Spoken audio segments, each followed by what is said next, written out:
இளைய தலைமுறையினரிடம் அரசியல் விழிப்புணர்வை ஏற்படுத்த என்ன செய்ய வேண்டும் என்ற கேள்விக்கு தென்காசி மாவட்டம் புளியங்குடி பொதுமக்களின் அளித்த கருத்துக்களை மக்கள் பார்வை பகுதியில் பார்க்கலாம். அனைத்து இளைஞர்களுமே அரசியல்ல தீவிர ஈடுபாடுடன் இருக்க வேண்டும். அவர்களுக்கும் பொறுப்பு உள்ளது. இந்த நாட்டில் உள்ள முக்கியமான பிரச்சனையில் பங்கு பெறும் அவர்களுக்கும் பொறுப்பு உள்ளது.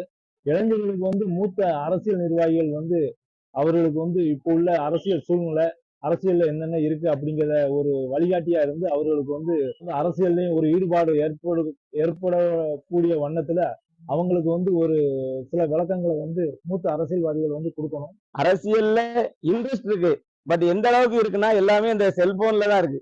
செல்போன்ல வர மெசேஜை பாக்குறது, அதை ஃபார்வர்ட் பண்றது, அவ்வளவுதான் அரசியல்ங்கிற மாதிரி இருக்கிறாங்க.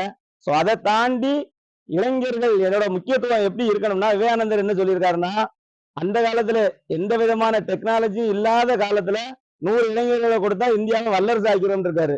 ஆனா இப்ப இருக்க காலத்துல நம்ம கையில இருக்க அதே மொபைலை வச்சு நம்மளால நிறைய ஆக்கப்பூர்வமான செயல்களை நம்ம மக்களுக்கு செய்ய முடியும் சர்வீஸா.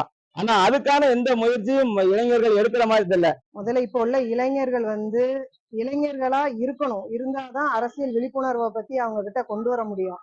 இளைஞர்கள் எல்லாருமே போதைக்கு ரொம்ப அடிமை.